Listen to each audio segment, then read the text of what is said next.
Hello, I show you how to hard reset on Samsung Galaxy J5 Prime. Turn off the phone.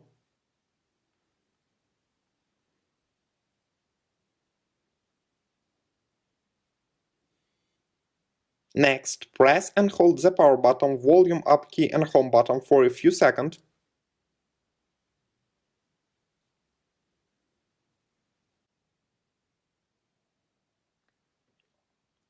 Now use volume up and power button to select factory reset. Then choose yes. Finally click the power button. Your device will now restart. Successfully, the hard reset is completed now. Subscribe to our YouTube channel and rate the video.